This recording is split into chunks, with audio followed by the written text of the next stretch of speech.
பேச அழைத்திருந்த ஒருவர் வராமல் செல்வந்தரன் தான் போட்டு அவர் கட்சிக்கு தாங்க நீங்க அதெல்லாம் நம்மளால முடியாது அப்படின்ட்டார். அதற்கு இதே அறுவை சிகிச்சை செய்து 6 மாதம் கூட ஆகாத ஒரு சூழல். அன்னைக்கு எங்க வீட்டுக்காரமா கீழே உட்கார்ந்து பார்த்த பதறி இறந்து கண்ணுக்கு நாளைக்கு அவங்களுக்கு நினைவுனார் நெஞ்சில இருக்கிறது. அவர் இன்றைக்கு சுரப்பிரயாற்றுவதற்கு வந்திருக்கிறார். இப்பொழுது விழா துவங்குகிறது. தமிழ் தாய் வாழ்த்து பாட லிங்கேஸ்வரன். ஒவ்வொரு வாரமும் நடைபெற்றுக் கொண்டிருக்கின்றது. உண்மையிலேயே சொல்ல போனால் இந்த பகுதியிலே இது ரொம்ப முக்கியமான ஒரு நிகழ்வாகத்தான் இருக்கின்றது. எல்லோரும் நம்முடைய குறைந்தபட்சம் நம்முடைய பாரதி இலக்கிய பேரவையில் இருக்கின்ற உறுப்பினர்களால் வர வேண்டும் என்றுதான் நாம் எதிர்பார்த்துக் கொண்டிருக்கின்றோம்.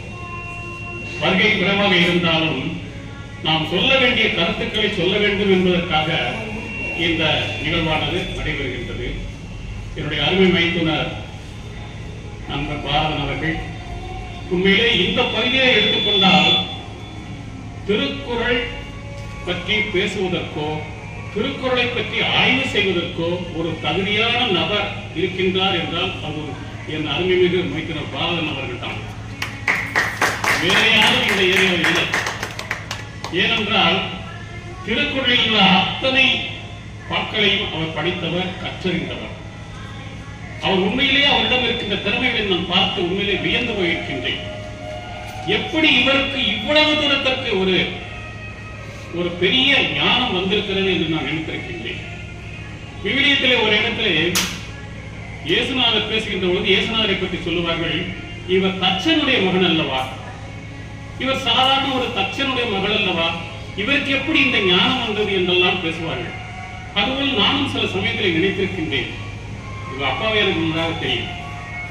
ஏனென்றால் மருத்துவமனையில் நாம் பணியாற்றுகின்ற பொழுது அங்கே வருவார் அடிக்கடி.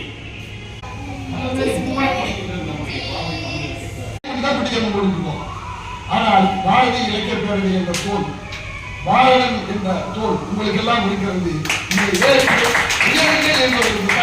நான் சொல்லுகிறேன். அடுத்து மதிப்புக்குரிய அன்பு சகோதரர் சார்பு ஆய்வாளர், காக்கி சட்டைக்குள்ளே இருக்கின்ற ஒரு எழுத்தாளர், உடைய நாவல் வெளியாக இருக்கிறது. அதையும் நம்ம இலக்கிய பேரவைதான் கட்டாயம் வெளியிடும் என்று சொல்லி இப்போது சொல்லுவோம். 45 ஆண்டுகளுக்கு மேலான வரலாற்றை, இலக்கியத்துக்காக இயக்கிய வரலாற்றை தன்னகத்தே வைத்திருக்கும் கம்பன் பாரதி தமிழ் இலக்கிய பேரவை என் வணக்கத்தை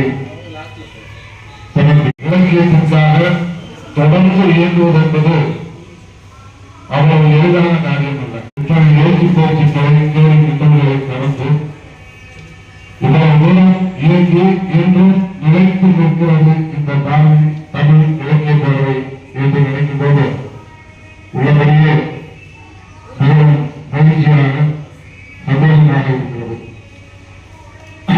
அந்த இயக்கத்திற்கு என் திறந்தார்ந்த வணக்கங்கள். அந்த இயக்கத்தை முன்னின்று நடக்கும் அண்ணன் கவிஞர் பாரதன் அவர்கள் மற்றும் அவர்களுடன் கோவிலுக்கு செயலாளராக, பொருளாளராக, உறுப்பினர்களாக விலகி வரும் அனைவரும் மகிழ்ச்சியும் இன்பமும் துன்பமும். இங்கு கூடியிருக்கும் அனைவருக்கும் என்னுடைய முதல் வணக்கம். இன்னைக்கு நான் திருக்குறள்ல கல்வி அப்படின்ற அதிகாரத்தை பத்தி பேச போறேன். அதாவது மனிதனாய் பிறந்த அனைவருக்கும் கல்வி மிகவும் அவசியமானது. அப்படிப்பட்ட கல்வியை பற்றி பேசுவதற்கு தெய்வ புலமை வணங்கி வருகின்றேன். அவர் தந்த குறளில் ஒன்று, ஒருமைக்கு தான் கற்ற கல்வி ஒருவருக்கு செழுமையும் ஏமா புடைத்து. அதாவது ஒருவன் அவன் பிறப்பில் கற்ற கல்வியானது அவனுடைய 7 பிறப்பிற்கு உதவுமா. அவ்வளவு வலுவானது கல்வி, அவ்வளவு சிறப்பானது கல்வி அப்படின்னு சொல்றாங்க. கல்வி மனிதனுடைய மூட நம்பிக்கை, அவனோட சுய ஒழுக்கம், இது எல்லாத்தையும் பேணி காக்குது. அப்படின்றதுக்கு கல்வி மிகவும் முக்கியமானது. கல்வியில சிறந்த எத்தனையோ சாதனையாளர்கள் இருக்காங்க. ஆனா அதுல சிறந்தவர் யாரு அப்படின்னா அண்ணல் அம்பேத்கர் ஐயா தான். அவர் தான்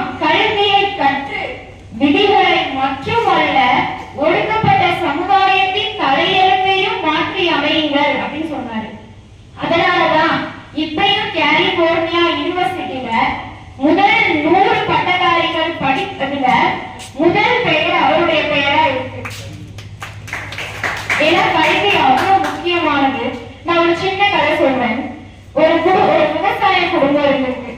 அதுல அந்த விவசாயிக்கு 2 பையங்க. அதுல ஒரு பையன் கல்வியில சிறந்தவனா இருந்திருக்கான், இன்னொரு பையன் பணம் ஈர்க்கிறதுல திறமையானவனா இருந்திருக்கான். அப்ப அந்த விவசாயி என்ன நினைக்கிறாரு அப்படின்னா 2 பேரும் எப்படியாவது ஒரு நல்ல நிலைமைக்கு கொண்டு போயிடணும்னு நினைக்கிறாரு. அப்ப கல்வி வேணும்னு நினைச்சவனுக்கு கல்வி கொடுக்குறாரு, பணம் வேணும்னு நினைச்சவனுக்கு நிலத்தை கொடுத்து விவசாயம் பண்ணுன்றாரு. அப்போ கல்வி கத்துட்டு இருந்தவன் கத்துட்டே இருந்திருக்கான், ஆனா விவசாயம் பண்ணி பணம் எடுக்கிறத எடுத்துட்டே இருந்திருக்கான். அப்ப அவங்க அப்பா திடீர்னு மரணம் அடைஞ்சிருவாரு. அவங்க அப்பா மேல கடன் இருக்கு. அப்ப கல்வி கற்றவன் போதுமான சம்பளம் தான் அவனுக்கு, ஆனா விவசாயத்துல பணம் எடுக்கிறவனுக்கு அதிகமான சம்பளம். அவன் அந்த கடனை உடனே அடைச்சிட்டான். கல்வி கற்றவன் நிலையாதான் அடைக்கிறான். அப்ப அந்த பணம் சம்பாதிச்சுன்னு சொன்னானா, நீ எல்லாம் எடுக்கடா கல்வி கட்ட, இந்த பாரு என்கிட்ட பணம் இருந்துச்சு, நான் வந்து கடனை அடைச்சிட்டேன் அப்படின்னு. திடீர்னு ஒரு மாற்றம். பணம் வச்சிருந்தவனுக்கு அவனோட தொழில பெரிய நஷ்டம், அவன்கிட்ட எல்லாமே போயிடுச்சு. ஆனா கல்வி கற்றவன்கிட்ட நிலையான கல்வி இருந்துச்சு, அதை வச்சு அவன் வாழ்க்கையில முன்னேறிட்டான். பணம் இருந்தவன் முழுசா எல்லாருமே இறந்துட்டான். அப்ப அவன் புரிஞ்சான், கல்விதான் நிலையானது, பணம் நிலை இல்லாதது, எப்ப வேணா வரும் எப்ப வேணா போகும். கல்விக்கு நிகரான சிறப்பான செல்வம் ஏதும் இல்லை அப்படின்றனாலே கேடில் திருச்செல்வம் கல்வி ஒருவருக்கு மாடல்ல மற்ற அவை அப்படின்னு சொன்னாரு. கல்விக்கு நிகரான சிறப்பான செல்வம் அப்படின்னு இந்த உலகத்துல ஏதுமே இல்லை. அப்படிப்பட்ட கல்விய நம்ம ஆரோக்கியத்துடனும் அறிவுடனும் கற்று அனைவரும் வாழ்க்கையில முன்னேறணும்னு சொல்லி வாய்ப்பளித்தமைக்கு நன்றி, வணக்கம். திருக்குறளை பற்றி பேசப் போகிறேன். அகழ்வாரை தாங்கும் நிலம் போல தம்மை இகழ்வார் பொறுப்பை. எப்படி அகழ்வாரை தாங்கும் நிலம் போல தம்மை இகழ்வார் பொறுப்பை.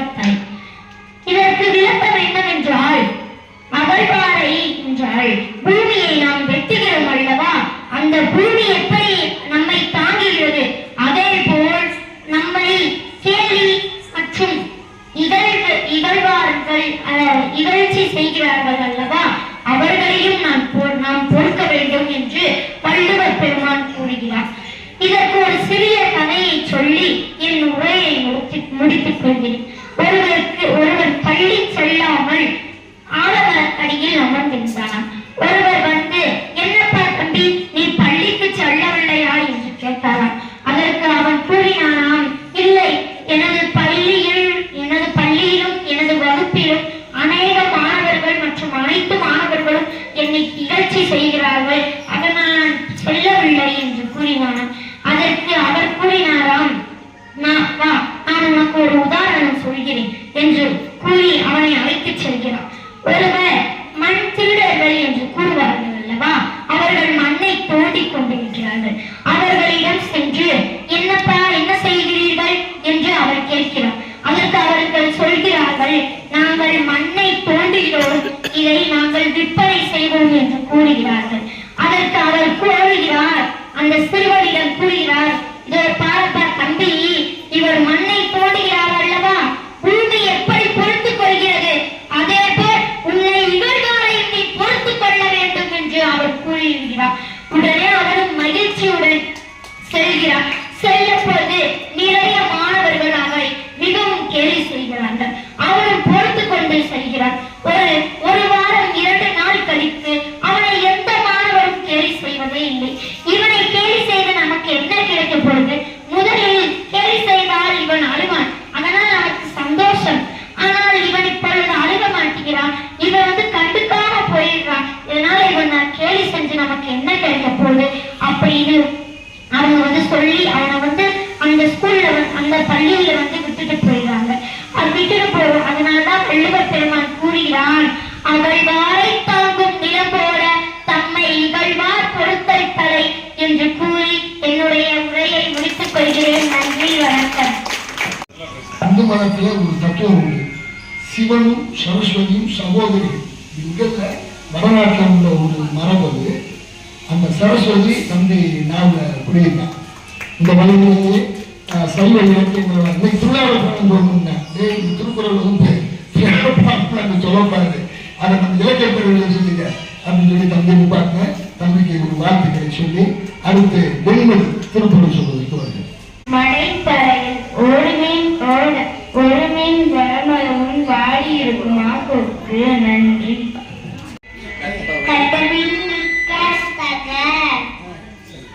அகரமுட்டே இழக்கலாம் ஆய்வகமும் கொடுத்தே உலகு.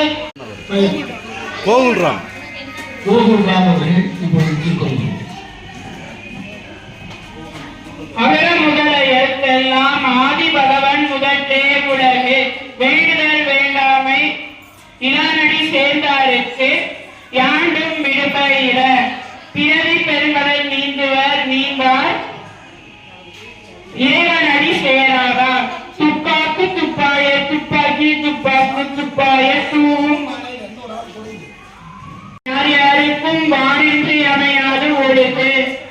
செய்கரிய செய்வார் பெரியர் சிறுவர் செய்கரிய செய்கலாதார். முயற்சி திருவிழையாக்கும் முயற்சியின்மை இன்மை புகுத்திவிடும். செய்யாம செய்த உதவிக்கு வையமும் மாணவமும் ஆற்றல் அறிவு. நன்றி மறப்பது நன்றல்லது நன்றற்று நன்றல்லது அன்றே மறப்பது நன்று. என்னன்றி கொன்றாருக்கும் ஓய்வுண்டாம் ஓய்வில்லை செய்நன்றி கொன்றாம் அதற்கு. நன்றி. அழகான அர்த்தம் சொல்லி அனைவருக்கும் வணக்கம். என் பெயர் ஆவணிக்கம். நான் 2ஆம் வகுப்பு ஈப்பிலிருந்து படிக்கிறேன். நான் எடுத்துக்கொண்ட தலைப்பு பசுமையும் பழங்களையும் பற்றி ஆற்றிச்சொல். சூழல் காக்க விரும்பி இயற்கையோடு இந்த நெகிழியை தவிர இயற்கையை கைவிட துணிப்பாய் எடுக்க தவறு. மாசு செய்து இகழ்ச்சி எரிபொருள் புகை குறை மரத்தை வெட்ட இயந்திரங்களை வாகனம் நெகிழியை வாங்காது பூமி தாங்காது. வனவளம் பெருக்கு ஏரி குளம் தூர்வம் மழை நீரை சேவை நீரை வீணடிக்காது. ஓசோன் படலம் காற்று மரம் நடு மழை பெரிய சூரிய சக்தியை பயன்படுத்து. பாரம்பரியம் பற்றி ஆத்திச்சூடு அரசை ஆண்டோ சொற்கே இலக்கியம் வாசி ஈகேசை உறவு பெரு ஊரை வேசி எறும்பு விரும்பு உறவு போச்சு ஐயம் தவிர ஒழுக்கத்தை கருவை அறநெறிவார். பாரம் போச்சு சான்றோடு மணி கெடுதல் செய்யாது. சுற்றா போச்சு சமூக சேவை பேராசிரியர் அலமேல் அவர்கள் இந்த பதக்கத்தை அவருக்கு அணிவிக்கிறார். இங்கே திரும்பியா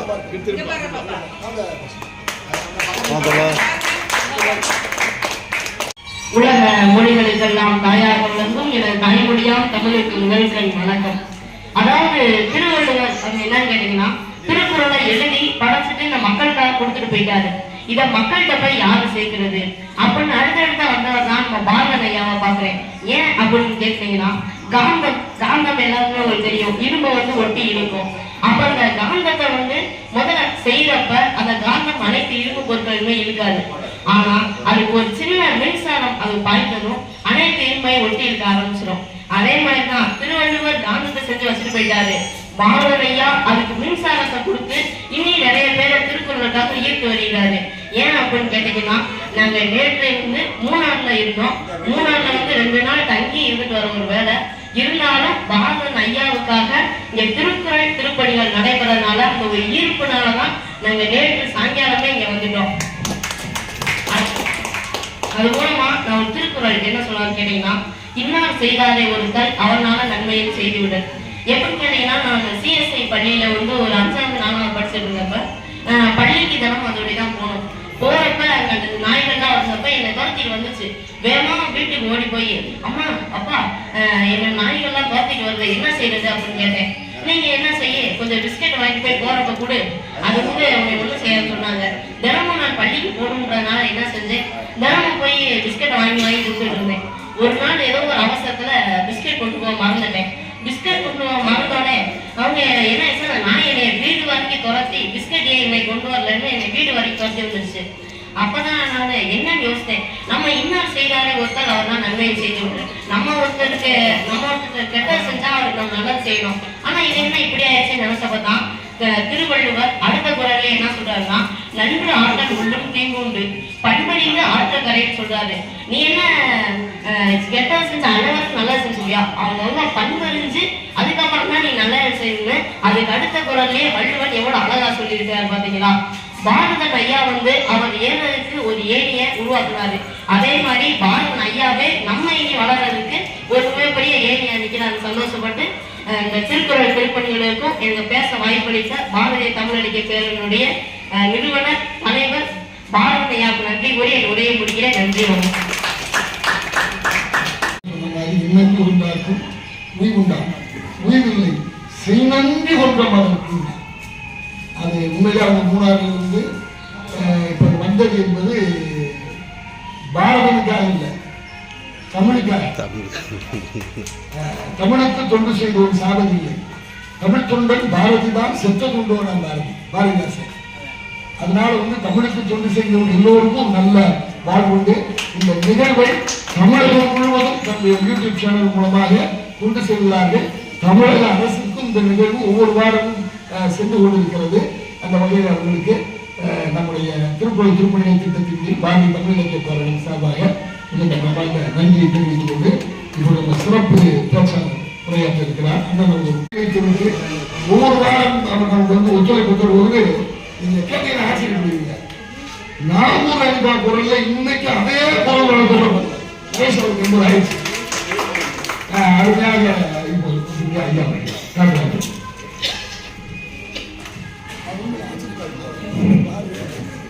அரவணைக்கும் தாயகமே, ஆயுசு வையகமே, இயல் இசை நாடகமாம் முத்தமிழே, என ஈன்ற அன்னையே, உன்னையே பணிந்து உரையை துவக்குகிறேன்.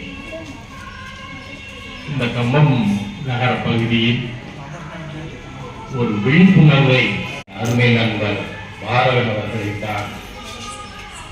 அவர்களுக்கு தான் போகும் பாரதியாரை நினைவு கூர்ந்து அவர்கள் பேரவை அமைத்ததிலிருந்து ஆண்டுதோறும் அந்த விழாவை சிறப்பாக நடத்தி கொண்டிருக்கிறார்கள். முருகனோட அம்மா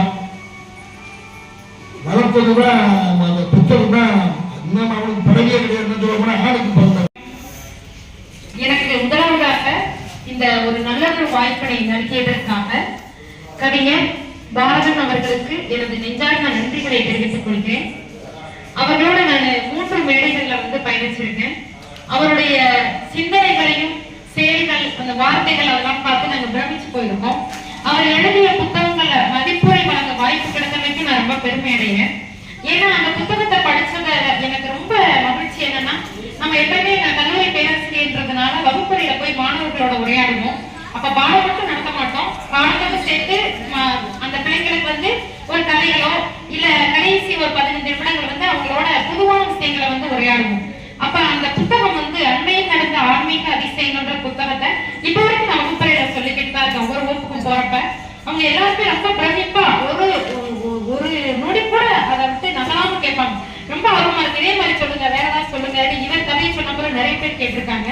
அந்த அளவுக்கு ஆழ்ந்த கருத்துக்கள், தெரியாத விஷயங்கள். அதுல இன்னொரு ஒரு புத்தகம் கூட பார்த்தேன் நானு. அதாவது இவ்வளவு விஷயங்கள் நம்மகிட்ட மறைக்கப்பட்டிருக்கிறதா அப்படின்ற ஒரு ஆர்வமும் ஒரு திகைப்பும் என்னுள்ள வந்திருக்குது. அந்த வகையில அவரு நீங்க முக்கியமான விஷயத்துக்கு போறதுக்கு மன்னிப்பெல்லாம் என்கிட்ட கேட்கணும் சொல்லுங்க சார். நான் இந்த மாதிரி ஒரு வாய்ப்புக்காக ரொம்ப நன்றி சொல்லிக்கிறேன். இப்ப திருக்குறளின் நட்பு இந்த தலைப்புல தான் நான் பேச வந்திருக்கேன். திருக்குறளில் நட்பு அப்படின்றப்ப வள்ளுவர் 133 அதிகாரத்துல 5 அதிகாரங்கள் நட்புக்கு மட்டுமே ஒதுக்கி இருக்காரு. அப்போ நட்பு, நட்பாராய்தல், தீ நட்பு, கூட நட்பு இப்படி சொல்லிட்டு வரப்போ நம்ம ஒரு திருக்குறள் வைத்து ஐயா சொன்னது மாதிரி 1 மணி நேரம் கூட உரையாற்றலாம். அந்த அளவுக்கு ஆழ்ந்த கருத்துக்கள். இப்பொழுதும் ஒவ்வொன்றையும் அந்த திருக்குறள் வழி நம்ம பின்பற்றணும்னா கண்டிப்பா எந்த தவறுமே நமக்குள்ள நிகழாதுன்றதும் ரொம்ப ஒரு மறுக்க முடியாத உண்மைதான். அதனால எனக்கு பிடித்த திருக்குறள்ல இருந்து நான் ஆரம்பிக்கலாம்னு இருக்கேன். நட்புல நவிழ்தோறும் நூல்நயம் போடும், பயிர்தோறும் பண்புடையாளர் தொடர்பு.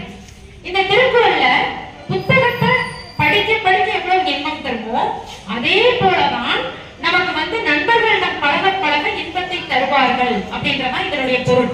ஆனா நான் ரொம்ப ஆச்சரியப்படுறது என்னன்னா, இப்ப எல்லாம் யார் புத்தகத்தை படிக்கிறார்? ஏன்னா ஒரு மாணவர்கள்ட்ட ரொம்ப கைபேசி வந்த பிறகு படிக்கிற ஆர்வம் கொஞ்சம் குறைஞ்சிருக்குது. அந்த ஒரு சின்ன கவலை எப்பயுமே இருக்கும்.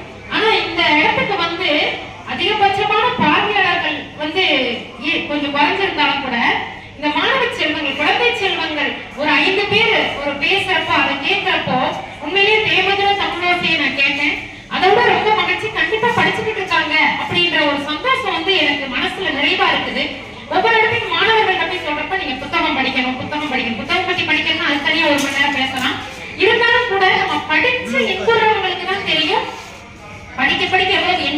படிச்சிருக்கோம். ஏன்னா நான் கல்லூரி வாழ்க்கையில வந்து விடுதியில வந்து படிச்சோம். அப்ப வந்து இப்ப எல்லாம் கைபேசி இல்லை இல்லையா, அதனால நாங்க புத்தகங்கள்லாம் படிப்போம். உண்மையிலேயே அவங்க படிக்கிறப்ப பாத்தீங்கன்னா கல்கியுடைய வரலாற்று புதினங்கள்லாம் நாங்க வந்து நிறைய படிச்சிருக்கோம். அப்ப ரொம்ப ஆர்வமா இருக்கும். காலையில முடிச்சுட்டு மத்தியானம் எங்கேயாவது கூப்பிட்டாங்கன்னா எப்பவும் திருப்பி வந்து அந்த புத்தகத்தை படிப்போம் அப்படின்றது. இந்த திருக்குறள் மூலமா நான் அதுக்கப்புறம் தான் அது படிக்கிறப்ப கூட தெரியல, அதுக்கப்புறமா தான் அதனுடைய பொருள் வந்து எனக்கு ஆழமா உள்வாங்கினேன். ஏன்னா வந்து அந்த புத்தகம் 10 பக்கம் படிச்சுட்டோம்னா அடுத்து எப்படாமே அந்த புத்தகத்தை தொடருவோம் அப்படின்னு ஒரு எண்ணம் இருந்துகிட்டே இருக்கும். அப்புறம் காலையில முடிச்சுட்டு மத்தியானம் படிப்போம், மத்தியானம் முடிச்சுட்டு சாயந்தரம், அதுவும் இல்லாம தேர்வு முடிச்சுட்டு நமக்கு ஓய்வா இருக்க நேரம் பூரா புத்தகம் படிக்கிறதெல்லாம் செலவழிப்போம். அதை விட ஒரு முக்கியமான காரணம் ஒரு விஷயம் என்னன்னா, அந்த நூலகத்துல போய் படிக்கிறதன் காரணமா முதல் முறையா, அதாவது நாங்க ஆய்விய நடிகர் பட்டம் வாங்கறப்பயேவும் அந்த பல்கலைக்கழக தேர்வு நாங்கள் நடத்தப்பட்ட அந்த ஆசிரியர் பயிற்சிக்கான ஆசிரியர், நம்ம பேராசிரியர் பணிக்கு போனோம்னா தேர்வு எழுதி பாஸ் ஆகணும். அந்த தேர்வுல வந்து முதல் தடவையே நான் வந்து தேர்ச்சி அடைஞ்சுதான் இந்த பணிக்கு வந்திருக்கேன். அப்போ அந்த மாதிரி படிச்சதுனால வந்துச்சு அப்படின்றத காட்டிலும் நவிழ்தரும் கோல்டையும் போடும். அந்த படிக்க படிக்க எவ்வளவு இன்பம் வருமோ அதே மாதிரிதான் நண்பர்கள்ட்ட பழக பழக நாங்க இன்பம் வரும் அப்படின்றது ரொம்ப ஆழமான உண்மை, ரொம்ப உண்மையான. அதை வந்து எப்படி சொல்றதுன்னே தெரியல, அந்த அளவுக்கு இருக்கும். அதே மாதிரி நான் வந்து கல்லூரியில படிக்கிறப்ப இளங்கலை வந்து பெரியகுளம் அண்டபாக்கியம் கல்லூரியில வந்து படிச்சேன். அப்ப பாத்தீங்கன்னா உங்களுக்கு வாகனங்கள் வசதியெல்லாம் அப்படியெல்லாம் ஒண்ணும் கிடையாது. நம்ம கீழே இருந்து எங்களுக்கு மலைப்பாதையா தான் இருக்கும், மேல வந்து நடந்து போறதுக்கு. இப்ப எல்லாம் நிறைய வாகனங்கள் வந்துருச்சு, இருசக்கர வாகனம், 3 சக்கர வாகனம் நிறைய வந்துருக்கு. அதனால போயிடுவோம். அப்பெல்லாம் வந்து நம்ம வீட்டுக்கு போய் துணியெல்லாம் எடுத்து துவச்சு ஒரு பெரிய மூட்டையா தூக்கிட்டு வரும். அது பெண்களுக்கான கல்லூரி தான். அதுல தூக்கிட்டு போறப்ப என்ன ஆகும்னா நடக்கவே முடியாது, ஏன்னா படிக்கட்டு கூட இருக்காது, ஒரு மாதிரி பாதைகள் வந்து செலுத்தின மாதிரி இருக்கும், மலைப்பாதை. ஆனாலும் கூட நண்பர் தோழிகள் வந்து வரப்ப அதை தூக்கிட்டு வருவாங்க, பரவாயில்ல கொஞ்ச நேரம் அப்படின்னு சொல்லிட்டு. அதாவது நட்புனா என்னன்னா எதையுமே எதிர்பாராமல் செய்வதுதான் நட்பு. அந்த எதிர்பாராததை வந்து கண்டிப்பாக அந்த இளமை பருவத்துல அந்த கல்லூரி வாழ்க்கையில நான் உணர்ந்திருக்கேன். ஆனா இளமை மட்டும் கிடையாது, முதுமையிலேயே நமக்கு நட்பு வந்து ரொம்ப ரொம்ப முக்கியமான விஷயம் தான். இருந்தாலும் அந்த பகுதியில அந்த போறப்ப முதல்ல நம்ம விடுதிக்கு போறப்ப ஒரு தலைவார தெரியாது, அந்த தண்ணீர் எல்லாம் பாத்தீங்கன்னா பின்னாடி தோட்டத்துல வந்து இருக்கும், அங்க இருக்க தண்ணீர் எடுத்துட்டு வர முடியாது. ஆனா அதெல்லாம் தாண்டி அந்த நண்பர்கள் அந்த தோழிகள் வந்து எல்லாருமே உதவி செய்வாங்க. அதை எதிர்பாராத நட்பு. ஏன்னா நட்புன்னு சொன்னா நமக்கு பிடிச்ச நட்புகளா நமக்கு ஞாபகம் வரும் இல்லையா, அந்த மாதிரிதான் நான் இதை சொல்றேன். இந்த மாதிரி ஒரு நட்பு வந்து அந்த கல்லூரி வாழ்க்கையில வந்து மறக்க முடியாத ஒரு நட்பா வந்து இருந்தது. அப்புறம் ஞானசம்பந்தன் அவர்கள் ஐயா உரையை வந்து நான் கேட்டேன். அப்ப வந்து அவர் சொன்னாரு, உடுக்க இழந்தவன் கை போல அங்கே இடுக்க கலையில்தான் நட்பு. அதாவது ஒரு அதுவும் அறிஞர் உரையில வந்து ஒரு வார்த்தையை சேர்த்து போட்டிருப்பாங்க. நம்ம சபையில நடுவில் நம்ம ஆடை வந்து நெகிழ்றப்ப நம்ம கை எவ்வளவு வேகமா சரி செய்யுமோ அதே மாதிரி நம்ம துன்பத்துல வந்து பங்கேற்கிறவங்க தான் நண்பர்கள் அப்படின்ற மாதிரி சொல்லியிருப்பாங்க. அதாவது இன்னொரு திருக்குறள் சொல்லியிருப்பாரு, கேட்டிடம் உண்டோ உறுதி கிளைஞரை நீட்டி அளப்பதோ போகும். அதாவது வந்து நமக்கு துன்பமாக வரணும், அப்பதான் வந்து நமக்கு துன்பம் வர்றப்பதான் யார் உண்மையான நண்பர்கள் நம்ம தெரிஞ்சுக்கலாம் அப்படின்றதுக்காக அந்த திருக்குறள் வந்து சொல்லியிருப்பாரு. ஒருவன் வந்து மருத்துவமனையில தன்னோட மனைவியை வந்து மருத்துவமனையில சேர்த்திருக்கான். ரொம்ப ஒரு முக்கியமான ஒரு காலகட்டம். அந்த காலகட்டத்துல ஒரு 50,000 ரூபாய் கட்டணும் அப்படின்னப்ப நெருங்கிய நண்பர்கள்ட்ட எல்லாம் போய் உதவி கேட்கிறான். எல்லாருமே ஒவ்வொருத்தவங்க கேட்கிறப்ப அவங்க வந்து இல்ல இப்போதைக்கு முடியாது, எங்களால் தர முடியாது அப்படின்னு சொல்லிக்கிட்டே வரப்ப கைபேசியில வந்து ஒரு அழைப்பு வருது. அந்த எண்ணை